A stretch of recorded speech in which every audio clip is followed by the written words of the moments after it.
Hey, what's up? I'm Joel Madden, and this is Artist Friendly. On this episode, I'm talking with the lead singer, frontman, and co-founder of the Rock and Roll Hall of Fame band, Kiss, Paul Stanley. Let's go. I don't want no bad times. I don't want to have bad. I'm not a hoarder, but I could possibly be one if I let myself go there. I mean, you just find yourself, oh, I might need this one day. Well, then buy it, but you don't need to put it in storage. You don't need it in your house. Do you think it's because I personally, I mean, I've talked about it in therapy, to be honest. I think it's something like growing up with not a lot and things being kind of hard to obtain when you're. I think that's part of it. But you know, you tend to give something importance that it doesn't have. This is a chair. Yes. Whether your mom or dad sat in it, that's what you attach to it. It's a chair.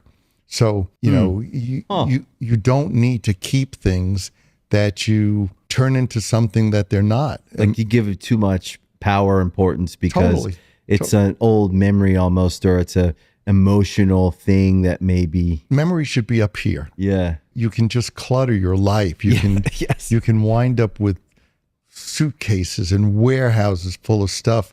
So yeah, I think that's like an ongoing thing. I got to keep this because it was my mom's. Well, you know, your mom's not here, you know, or whoever it is. Yeah. So do you need that? Probably not. Yeah, it's a trip, man. That's funny we're talking about this. I was just thinking about this yesterday, going through. I got at the new house. It's more of a personal relationship with stuff. Like you're saying, like I have all these boxes and I'm like ripping them out one at a time, and I don't want anyone touching my stuff. So that's the other thing is like my wife is a lot more like emotionally able to like not hold on to anything. She also grew up with, and different than me, she grew up in Beverly Hills, and I don't like differentiate us that way. Like I love how she grew up. I love her parents, but I grew up in like extreme poverty. And so I keep everything. Can't give that away. That could be worth something one day. Yeah. I mean, people from the Holocaust generation, people who were where they had everything taken from them or lived with uncertainty, have that same characteristic of holding on. What happens if uncertainty? What happens if things go south?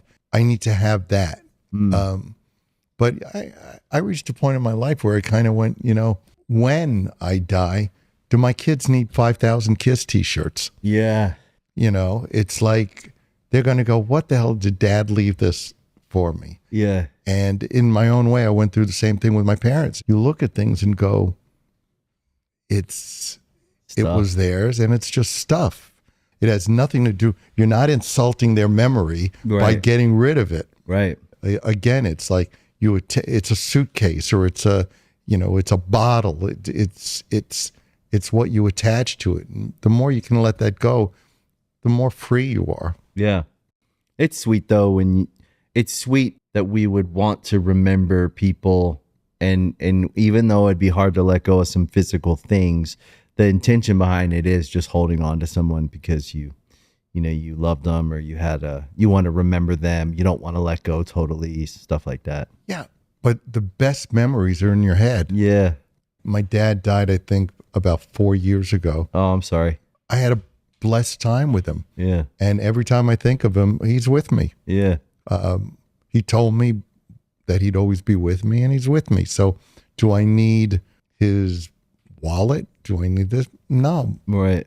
So, but I do understand you want to have a certain standard or certain things, but hoarding too much, you know, if you have one or two things, I get it.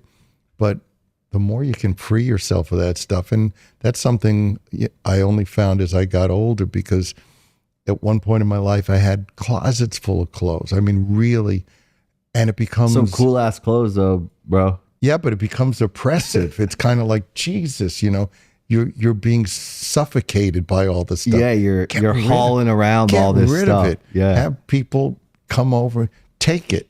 You know, I remember having somebody come over to my place, and I just opened all the closets and said, here's a suitcase. Take what you want. You know, I'm not going to miss it. That's cool. That's some wisdom. You know, it's you just unburden yourself. You hold on to so much stuff. You're so much more free. Yeah. And it's true. I mean, I think about, my dad passed away in 2019. So like you, we had a very complicated relationship, but the last 10 years of our time together was incredible. Mine too. Mine too. It was really, my dad lived to 101. Oh, wow. And the last 10 years were magic. I mean, that's pretty special. Yeah. Until that time, it was kind of like magnets that are turned the wrong direction. They can't quite cement, but the last 10 years were just priceless. So that's what I have. Yeah. And I don't question it because it was so good and we had a good time. I think that's how it was meant to be. I think I had to go, the complications in our relationship, I didn't even think we chose them, but they were there.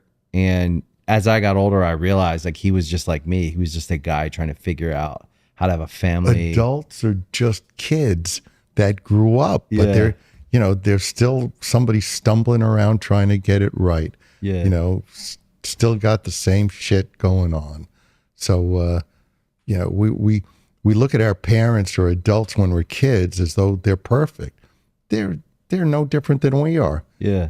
So if you go to the movies or if you read a book and it's not so great, but it's the end of it you remember, so that's the same thing that I experienced with my dad. And I think we can experience that with a lot of relationships. Yeah, there was some bad times, but it's all a means to an end. It's how it ends up. And it's the real experience of living and being a human is these like complicated things. Love is complicated. Life is complicated. Parenting is fucking complicated. I always know, like, my kids are teenagers and I go, you know what? There's going to be some stuff that I didn't get right that you're going to have to work out. And I'm going to be here for it. Like, I'm here to sit with my kids. If they ever want to let me have it, I'm here to hear their experience. And like, but what's so nice to hear, and we're just diving in, but like to sit with you and hear you talk about that for a few seconds even is really comforting because you're this rock and roll legend.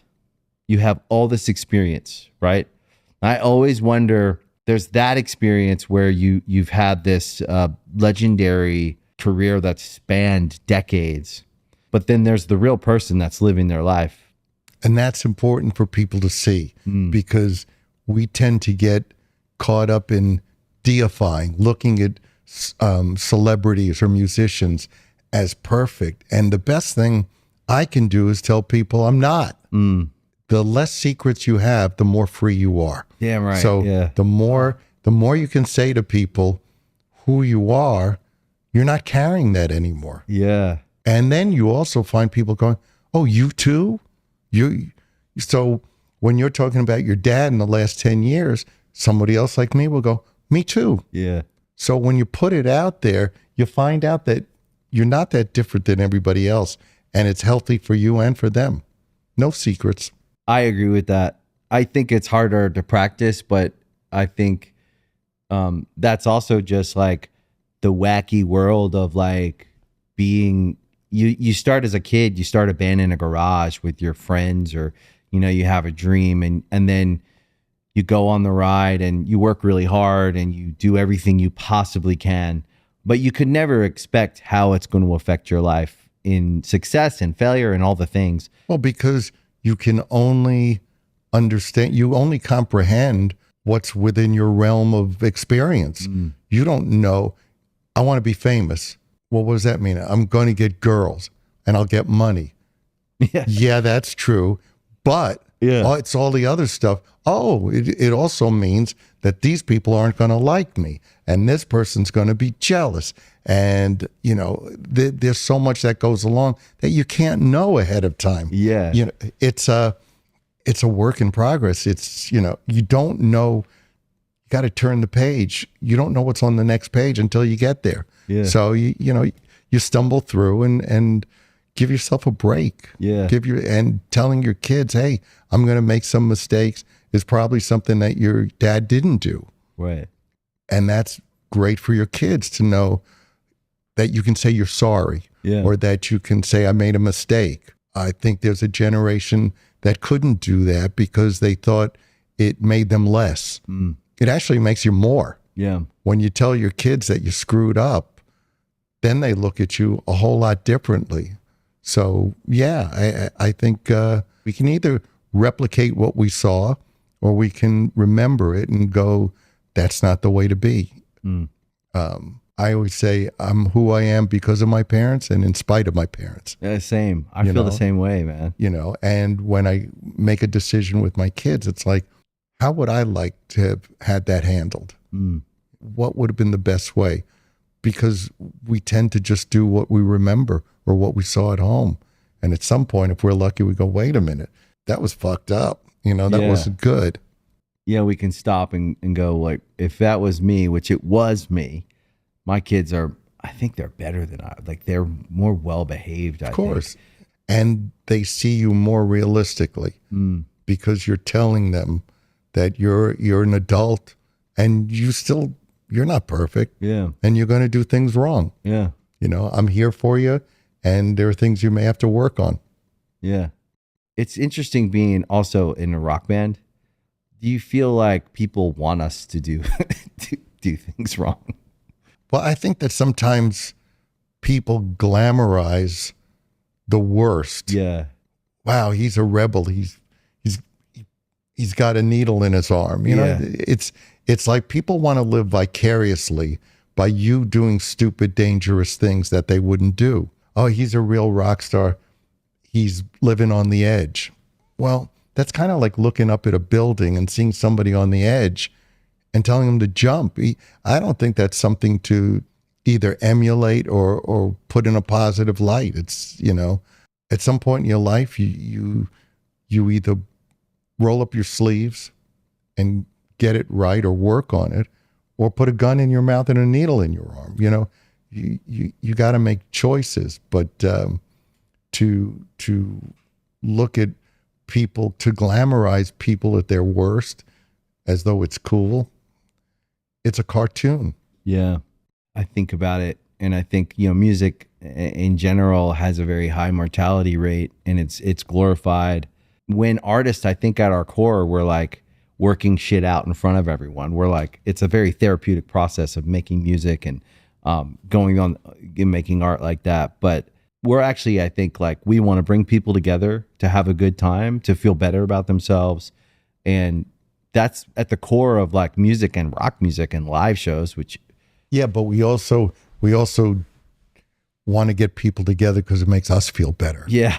And that's something you work on over time, because that's not the solution either. Yeah. It's like fame should give you the opportunity to work out what needs fixing. Yeah. The reason we get in front of a crowd, well, that's abnormal. To be comfortable in front of a big crowd, that's not, why do you need that? Then you can continue being a performer, but you kind of get away from that being the drug.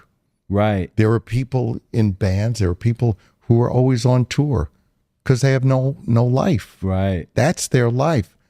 I reached a point years ago where I went, you know, who am I when I'm home? Who am I when I look in the mirror? You know. That's fucking awesome, dude. That's nice to hear. At what point in your life did you realize that?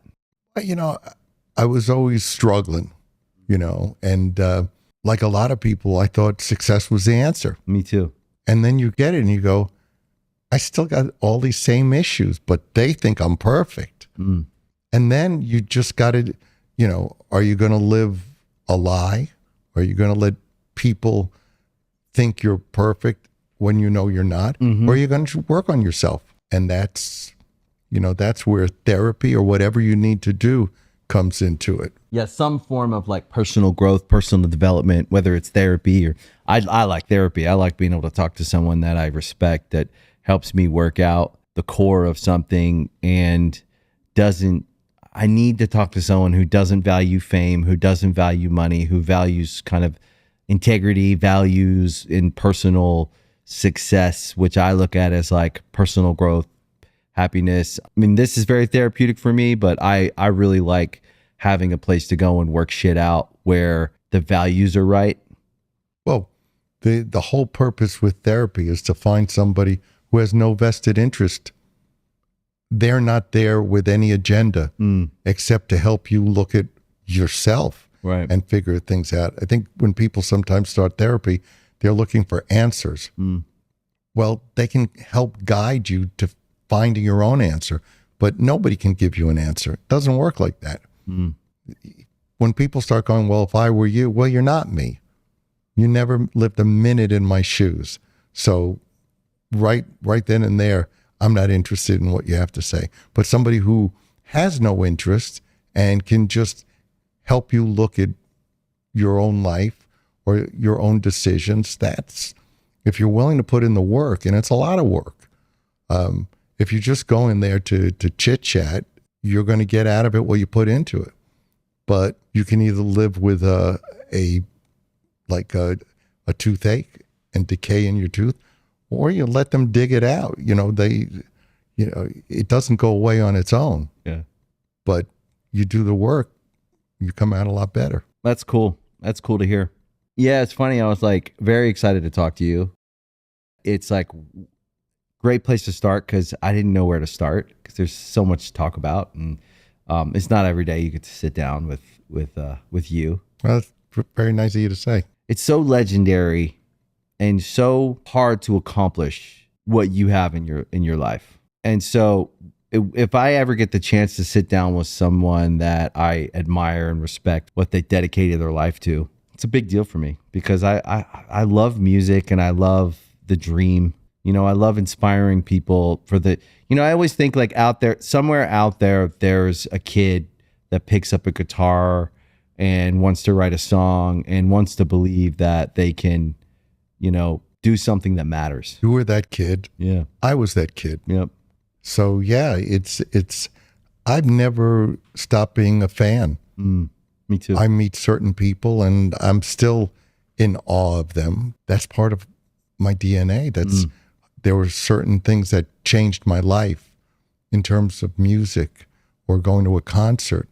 And that doesn't change. It has nothing to do with what I accomplish. I accomplish things because of that. And I'm still tied to the appreciation and the wonder of some people or bands. Yeah, their creative force, their talent, their take on it, the way they say it, the way they do it. But then also, it's not often someone creates, a special brand of music and art that stands the test of time and lives in the world in a way that is so special and important. And I think Kiss is, no one can argue with that. This is my first time meeting anyone from Kiss, so this is really cool for me. But then you get to meet one of the guys who created this force, and immediately sitting with you, I'm like, oh, I loved Kiss, but now I know, and I've seen enough to know that I respect you guys as people, but to actually be in your presence and sit with you, I go, okay, I fucking know exactly why. So that's nice to experience as a fan. I mean, you guys kind of wrote the book on creating this brand that stands out. We wrote a chapter. The book is real big. Yeah, the book is big. Yeah. But it's a good chapter. Yeah. I know you paint too. Yes. Yeah. I paint almost 5 days a week. Amazing. Yeah. Yeah. I really think that the more challenges you take on and the more outlets you find to express yourself, the more you find out who you are. People limit themselves. Oh, I can't do that. Well, other people can tell you can't. Don't be one of them. Be an advocate for yourself. I tell people, if you paint that water bottle and it doesn't look like a water bottle, doesn't mean it's not good. Yeah. So give yourself some freedom to find out who you are and do it without fear. There's no way or reason for why. How about why not? Mm-hmm. Yeah, and I think, my brother paints. He's a very good painter. When you achieve art at a high level in music, or say someone's in film or whatever, and then people start to only see you at first hand, they only see you as that thing that they know you as, which is expected and understood. But artists are creative in everything they do, And it's not too far-fetched to think that a really good songwriter would also be a really good writer or a painter or, creator of other things. And I found that with his art too. That's why I was interested when I saw that you painted. I was interested in that because he's not doing it for the result. He doesn't actually, you guys strike me as similar. He doesn't care about the result. He's not out here to sell paintings. He cares about making good paintings that he likes, and he enjoys the process. And I think it's actually art in its purest form of someone just doing something because they love it. Well, it should start like that. I think when you try to second guess the public is where you go wrong. Yeah. Because if you try to please yourself, you'll please somebody else. Right. If you're just trying to make yourself happy, somebody else will be made happy. But if you're trying to second guess people, it's no different than a relationship. If you meet a woman, or if whoever you get involved with, and you second guess who they want you to be, at some point you can find out they go, I don't like that. I thought that's who you wanted me to be. You just be yourself. And as far as create for yourself and let it do what it's going to do. I didn't start painting. I started painting because I was getting divorced and I was miserable. And a friend of mine said, you should paint. I went, okay. So I started painting for that reason. I've done very, very well in terms of selling art. Awesome. But it came from me wanting to do it. And at one point it was so successful that I took like a year off. I just went, it's turning into what I didn't want it to be. So if you start with the right intentions and, check yourself once in a while. Yeah. It works out pretty well. Yeah, it's funny because that's kind of how music started too, huh? Just, it's similar. Yeah, you do it because you love it. Yeah. And then maybe you go, hey, this could do well, or this could become popular, or this could take the place of me having to have a 9-to-5 job, which I don't want to do. Yeah. And then you just chart your course, or did I ever think this would last 50 years? I was hoping for 5. When we started out, a good band lasted 5-6 years. If somebody said you'd be on stage at 70, flying across the arena and all this stuff, I'd say you're out of your mind. But life is what happens, while you're making plans. Yeah. But there's got to be something. I find there's a certain kind of person that I think I am one of, and I suspect you are too. When I started, there was never a moment where I didn't want to make it. I was, from the very beginning, I was like, and however long that meant, I just wanted to go. And I find that I approach everything that way. Whether it's this show or this building in this company or anything that I do, from just like the band, as soon as we start. And I think we've learned how to refine our process so that we are, thoughtful. But right when we started the band, we were like, we're going to be a big band. We're going, like, first band practice. And I find like we have that fire in us with everything. I think you can want something, and then it's a matter of what you're willing to do to make it happen. That's right. Everybody will say, oh, I want to be famous, but how much you're willing to do to make it happen lets you see how important it is. I lived 24/7 wanting to succeed while everybody else was going to college and becoming this and that. That's right. And thinking I was out of my mind. I was like, this is my obsession. This is my calling. And I put every ounce of my energy into doing it. That's how you find out how much something means to you, is how much you're willing to work to achieve it. That's right. How uncomfortable you're willing to be. Yeah. Yeah. Yeah. It's a lot of things are doable. It doesn't mean they're easy.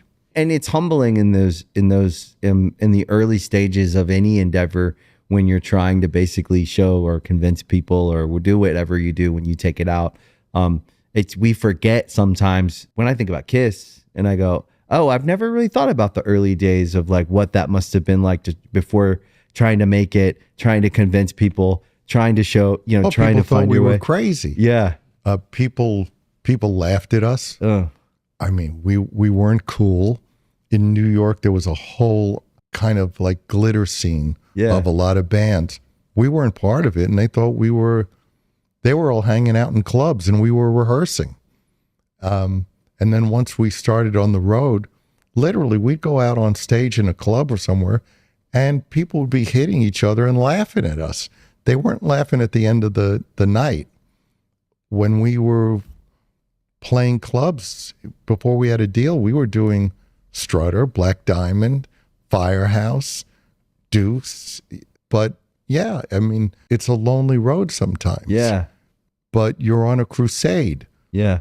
You have a calling. Don't you love those guys though? Those guys that would do that. Those guys that would show up at that club and fucking grind it out when it seemed like no one cared, when it seemed like, is this going to work out? It feels like it's, you're pushing against faith right. in yourself.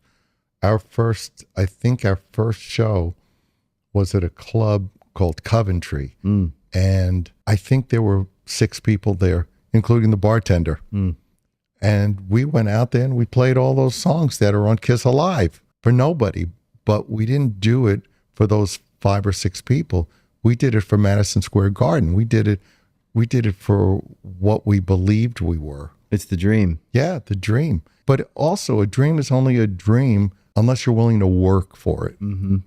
Everybody can dream to be this or that or the other thing, but then you have to come up with a map. You have to come up with a plan. It's not good enough to dream something. You have to decide how you're going to make it real. I think about that. I don't know. I like to imagine you guys back then. I like to imagine what that experience was, because I know we did the same thing. We were pushing we booked a gig in Annapolis, Maryland at this bar called Armadillos.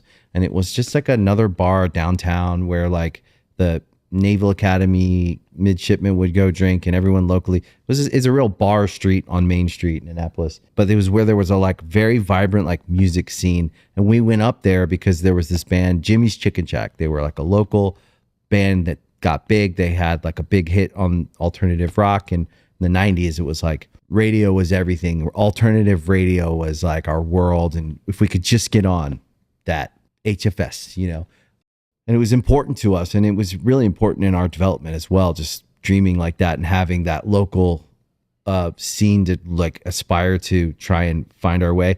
Anyways, we booked a gig at this bar every Sunday, and the deal was like $200. We had to bring all the equipment. We had to bring the PA, the drums, everything. And we moved up there and we rented this like row house. We had no car, and we would every Sunday we would push all the gear. It was about a mile to Main Street from where we lived on skateboards. We would push it back and forth But all day. When we did things, I used to rent our truck. Sometimes it was like it looked like a mail truck. Yeah. And those are the things that we didn't, even back then I went, one of these days I'm going to look back on this as the magic times, the magical wise. times, being on a subway after a show with me and Gene, and we still have a little bit of makeup on our faces. And we had to just bring the truck back to Long Island City and drop it off. And yeah, those times. No iPhones, no easy route to, you know what I mean? Nothing. We would load our equipment into places in the afternoon so people thought we had a road crew. Yeah, and we had big cabinets like that we bought. They had no speakers in them, but it looked good. So we tell the guy, don't put lights on there because you can see right through it. Yeah. But that's the cool stuff. That's it. That's the cool stuff. Doing what you can with what you got. Yeah. Putting flyers up. It became a very normal thing for bands to do.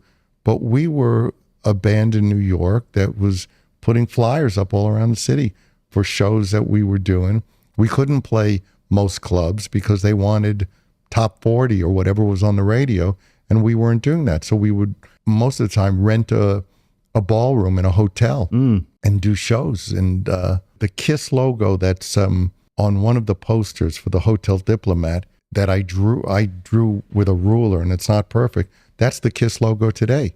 That one. That's sick. And I did it on my parents' coffee table on a piece of white paper. And when we got a record deal, they said, do you want us to redraft that? I said, got us this far.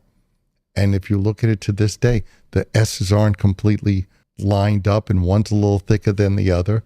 So yeah, those are the magic times. I think when you're young, you don't realize as a 46-year-old, I look back on those kids and I go, fuck yeah, boys. That's what I respect when I see someone working like that. But as a young guy, you're embarrassed or people don't take you seriously. But if you have a band, that's so cool because you're all in it together. That's right. Yeah, it's you guys against the world. Yeah. And when you need reassurance, you got your brothers, you got whoever is there with you. So that's all magic. Bands that are given too much too soon burn out too soon. They do. It's how much you put into it that's going to decide how long it lasts. And if you don't know why you succeeded, you're like a dinosaur. You're going to die. Yeah. If you put the work in, you understand what it is that made you and you can sustain it. Yeah, you can navigate things. There are parts of a career that are just wacky, and there's things you go through a career and it's this winding road of it's all kinds of things, ups, downs, great times, personal hardships, all those real life, work life, all in this mixed bag. And if you don't have the grit and the experience of those early stages of working really hard and having to persevere over time, I do think it gives you the resilience to go through this life, which is, Yeah, and hopefully you learn much more from the bad times and you learn much more from the mistakes. Success, you go, yeah, I was right. But when things are shaky, that's where you build up experience for the next time.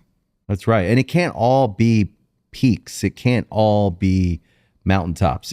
There has got to be some valleys in there. That's just the nature. Well, that's also when you learn how much you love what you do. Right. Is when things go south. Look, there were times in the band where we did a tour, I think in 82, where we would show up at these arenas, I think around Creatures, around that time. And the parking lot in the arena would look like they just left the lights on because there were no cars there. Yeah. And you go in and there's a big echo with this band that's on stage opening for you, and you go out and there's nobody there. Well, you either call it quits or you go out there and kick as much ass as you can so those people go home and tell other people how good you were. You don't cheat the people who showed up because of the ones who didn't. Mm-hmm. But you learn all that stuff as you go along. How much does it mean to you? How much do you love what you're doing?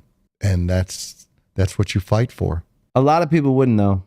A lot of people would quit. I've seen it. They do measure the value of their music or their brand or their art or whatever they're doing or what they set out to do with is the room full or not. And some artists it breaks them. I wouldn't. I have had that experience too. I think it was like 2011 or 12. We played in, I'll never forget it. We played in like Austin, Texas. 2 years before that, we were selling out arenas and we were over touring. That's what we were doing. No one was telling us, like, don't go back to that market 2 times in 1 year. We had been on the road for 12 years. Everyone involved was making lots of money and we were just going hard. And I remember we showed up in Austin to like a half full venue and it like really checked our egos. And it wasn't the only room on that tour that was half full, but I remember this one in particular because it was a rough night. And my brother said, well, who the fuck are we? Are we playing because of the venue size or the people, or are we playing because we fucking love this shit?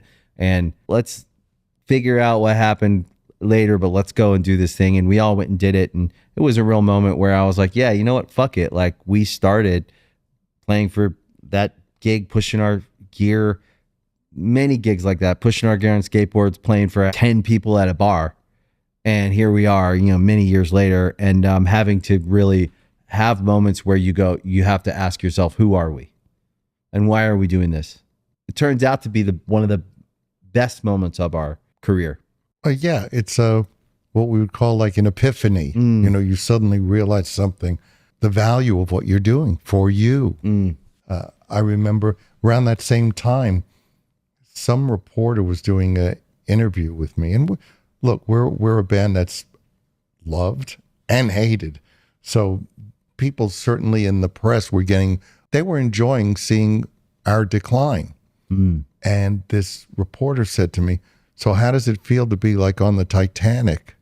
And I thought to myself, nobody is going to decide when this is over but me. And I will fight anything I need to, and I will do anything I have to prove that person has no say in what I do. I do this because I love what I'm doing, and I will not only survive, but I'll come back. And that's what we did. That's what we did because it meant that much to me.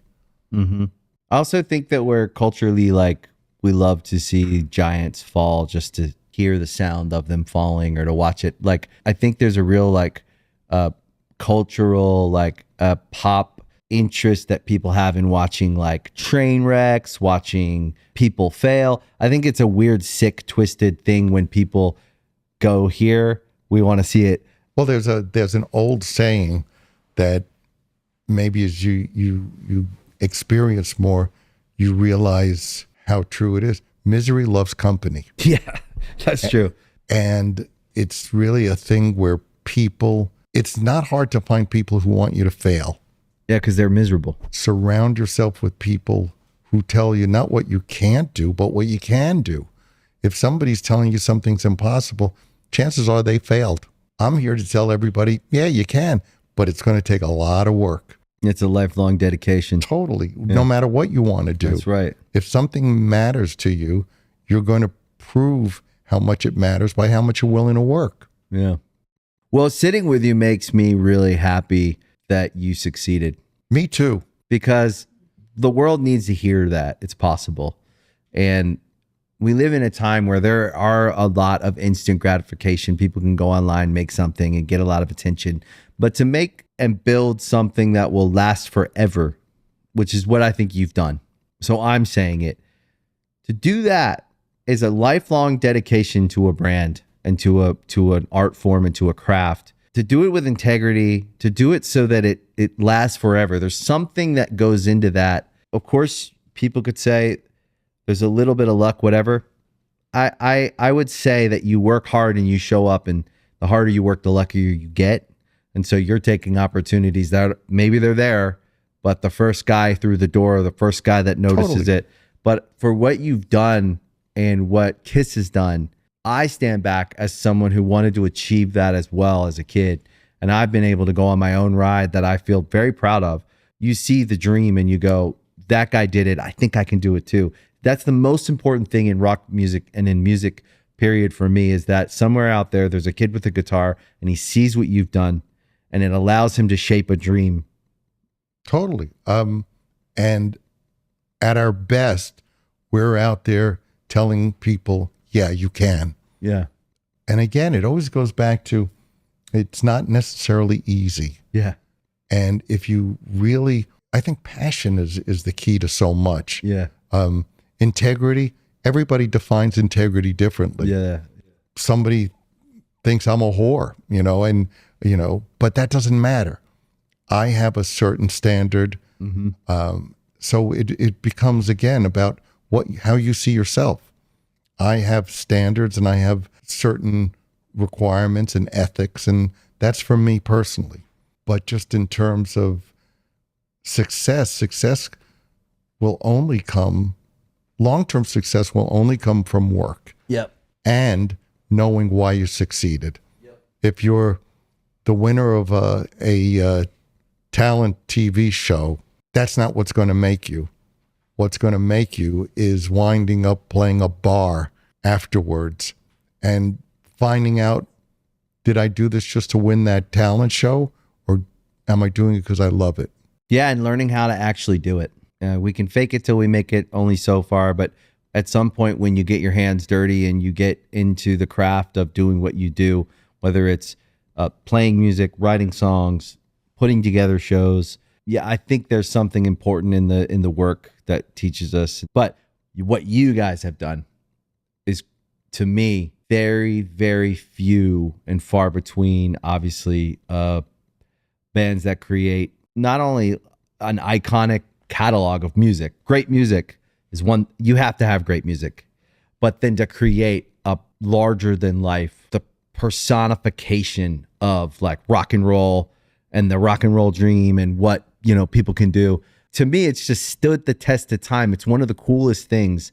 And I'm sure you've had your own experience inside of it when you say, yeah, we weren't cool then, or we had our ups or downs where people were rooting for us, rooting against us, press loved us, press hated us. That's the experience of being in it. But from the outside, as a music fan, and then as a fan of culture and a fan of streetwear, or a fan of brand, when you see a good brand and you go, fuck, that's tight. That to me is what Kiss is. And my older brother, we're super close, me and my brothers. We do everything together. He has all this Kiss stuff. We have always agreed that it's like one of the best brands. We could see it. It's like these guys, they started this and they made this, and you had to dream it big before it was big. That's what I love, is when someone it's like Disney. It's like Walt Disney had the dream and then he built the dream, and it's just, you can't fuck with that. It's so good. That's how I see it. I see Kiss like these guys, they were from New York. They just started this band and they started dressing like this, and they were like, we're going to do it. Whether it was at the time you did it, and now you have. And so did you. Yeah. It's that team. It's those guys that the sum is greater than its parts. Yeah, you're in the van. Yeah. And you did it. It's easy to look at somebody who attained something huge and then go, yeah, but, you did this. Well, we all do it on whatever level we do it. And it's a matter of how we view success. Yeah. And then at the end of the day, it's, do I like who I am and what I did? And do I like the person I am? And that's it. Sitting with you and hearing you say that makes me love it even more. I always wonder who the person is behind it. And I always wonder, would I believe in that person if I met them and sat down with them or ran into them? And I like to believe that you can have that, and you can be a real person, and you can live your real life, and you can have the human experience, right? And that's what I'm trying to have is. But you are. Yeah. You're sympathetic, and you're empathetic to your kids, to your wife, things that everybody isn't. Yeah. And success and what you've acquired has given you that opportunity. But some people throw that away. Mm. There are guys in bands who are clueless. Yeah. I mean, they can barely tie their shoe in terms of life. Yeah. It's true. It's true. It's hard to watch sometimes. Yeah. And then there's other people who seize the opportunity, not just for success in a band, but success in life. Yeah, that's which it. is a whole different thing. You kind of want to shake him and go, yo, this shit only matters if this matters. Yeah, but that it doesn't work. It's about who you are. Yeah. It's about who you are. It's like sometimes there are people who don't have kids, and you go, oh, you don't know what you're missing. No, actually, that's who they are. Yeah. That's who they are. And to think that you can project on them what you love or what's gratifying for you, it doesn't work like that. Yeah, I always see that too. I agree with you. Like if I see someone that doesn't have kids, because there's those people like, I'm never having kids. I respect it. I needed to have kids. My kids are amazing, but the experience has been amazing. But when I see someone who doesn't need it and they're like, nah, that's not me, I respect it. Everybody is an individual, and you either, if you missed the boat, you weren't meant to be on the boat. Yeah. And having kids, I think in the perfect sense, is healing. Yeah. Because it heals you by allowing you to be the person for your children that may have been lacking for you. Yeah. So you get to have them experience what you didn't. Yeah. Let's talk about the Vegas experience. Can you tell me about it? Sure. Kiss for 12 years or so has done Kiss cruises, which are fantastic. And people from 33 countries come, and we get on a ship, and it's us doing Q&As and playing. We bring in different producers or people who we've worked with. We have competitions and all kinds of other bands. So, And on the Kiss cruise, do you play a show on the Kiss cruise? oh yeah, So there's one show, two shows, and on then a the bunch of experiences. Yeah, on the Kiss cruise, we do that. And what we're doing in Vegas, well, because we're not touring and because the band isn't as it was, doesn't mean we've forgotten our fans. Right. Our fans made us who we are and continue to keep us where we are. So at this point, the idea was, well, we couldn't get a ship. Well, we'll do a Kiss cruise in Vegas. We're doing a Kiss cruise without a ship. So we've got the Virgin Hotel. We're going to play. We haven't played since Madison Square Garden. We're going to play. Other bands are going to play. We'll do Q&As. We'll have some producers who've been a part of us doing Q&As. There's going to be competitions. There's going to be everything that people have expected on the Kiss cruise. Gene and I felt a little at the beginning of this idea that we weren't enough of a part of it, and it seemed to be going away from the spirit of what we did. So we jumped in and said, no, this needs to touch all those emotional touchstones that everybody has come to love in the Kiss cruises. And the fact that we don't have a ship this year and it wasn't available doesn't mean we can't have the same kind of time. Might actually become I could see it like becoming a yearly thing, because Vegas is back for sure. The last few years, it's really just like, it had a moment where it like felt like Vegas, I don't know. And then the last few years, it feels like Vegas is fully back. You want to go to Vegas. Like, I always gauge it on what I want to do. And I remember like there was a few years, like 5-year run. COVID had something to do with it. But like where I was like, I don't fuck with Vegas right now. And then suddenly in the last few years, I'm like, oh, I fuck with Vegas hard now. I want to go back to Vegas. Yes, it's not Kiss Storms Vegas. Yeah. It's Kiss Cruise Landlocked in Vegas. Yeah. So it's fuck yeah. It's the hotel, it's everything everybody is expected in the cruises. And we've sold out these cruises for, I think, 11 years. So Gene and I just got involved and rolled up our sleeves because nobody can do us better than we can. Yeah. And we felt very much that certain things were missing. And that's what we've kind of rechristened this experience. And when is it? It's November 14th, 15th, and 16th. Awesome. And it's going to be awesome. And we're going to play all the songs that we normally play. But I'll be more like this than I am, the Kiss gear is hung up and that will stay in the Batcave. Yeah. That's kind of cool though. Yeah. I look, I've always thought that you can get the biggest production and put on a big show and a band still sucks, Yeah. A band that's no good is still no good with all the trappings. And you could take a car, an old beat up car without an engine, and paint it any color you want. It may look beautiful, but it ain't going anywhere. Yeah. So I've always thought that the band at its core has always been a kick-ass band. Yeah. I grew up going I saw Hendrix twice in New York. What was that like?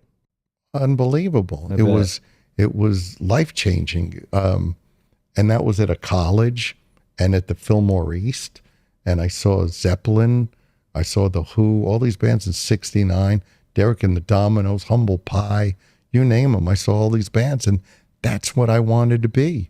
Yeah, we dressed it up, but it comes down to people committed to the music, people on stage preaching what they believe. I like both. I love the big show, Me too. But I like this too. I think it's cool that you can do both. Yeah, I don't know. It's a cool experience for fans, I think. But also like, yeah, I just think it's cool. It's smart. It's interesting. It's a story, and it's why not? it's real. Why not? Yeah. It's arguably the most dedicated fans and the fans that everybody kind of compares themselves to. It's the Kiss Army. Yep. I mean, the Kiss Army. One of the first fandoms ever, dude. Yeah, Like, Kiss Army started as a volunteer army in Terre Haute, Indiana. The local fans weren't getting Kiss on the radio in like 74, 75. So they called the radio station and said, if you don't play Kiss by this time, we're going to surround the building. And they did. And that was the start. And they called themselves the Kiss Army. So that's what it started from. It was grassroots volunteer army. And built a model for so many people to follow in such a good way, such a positive thing to show.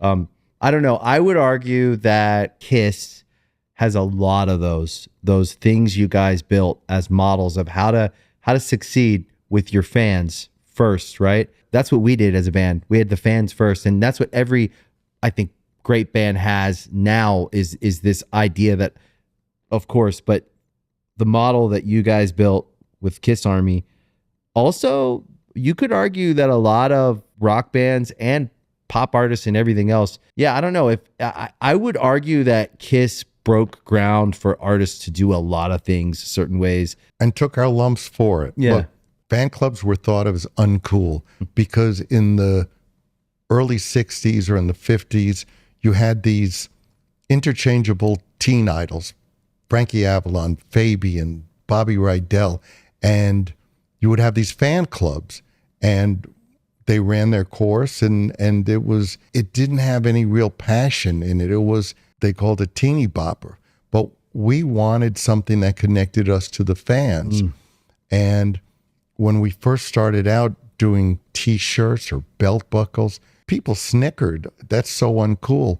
But there's nothing uncool about giving your fans what they want. Yeah, they want to wear your shit and represent. So, hey, every band, rightfully so, has merch now. But the idea from us, besides the money, is, these people want to represent. These people want to wear the colors.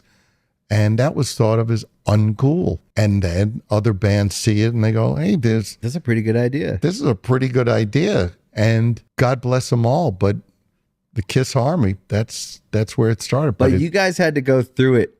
And you, like you said, you took your lumps for it. But on the other side of it, I think you could probably sit here. And if we don't have all day, but if we really wanted to connect Kiss across to all these things, whether directly or indirectly affected, influenced, carved out, I think if there isn't a documentary on it, there's got to be at some point, because I think it's really important to, I don't think you think about it while you're doing it. You're being honest. You're being the kid who's getting after it with good ideas. The kids, when I say artists are smart, they're creative. They figure out creative solutions to problems. But when you're going through it, you're just experiencing it. But now you could sit, and if we got a room full of experts to get in and start dissecting it apart and putting all the connections. Well, the thing that I love about us and about the influence we've had is it's not copycat. It's inspiring people to be who they are. Yeah. I could give you a list of bands and artists who sound nothing like us, but it inspired them. And that's what we're here to do. What we're doing is, if it's credible, we'll have somebody else go, I want to do that. Or I'd like to be like that person. Look, the bands that I saw were what inspired me. Yeah. And that never changes. So that's what I really think it's about is being true to yourself. And hopefully people aren't out there just being a clone of you. They're finding who they are, just like we found who we were. It's nice to reflect on, though, because I think it's important. And it's great to sit with you. Is there anything else you want people to know about Vegas or anything else? No, I'm just nice to sit down with you and get to know you and shoot the shit for a while. It's fucking awesome, man. Thanks for coming. My pleasure. This was awesome, dude. For me too. Yeah, thanks. You betcha. Thank you for watching Artist Friendly. If you like this episode, please make sure you hit the like button, you follow the channel, and please share it with your friends. We appreciate the support. That is why this show exists, because you listen to it. Thank you guys, and we'll see you next time.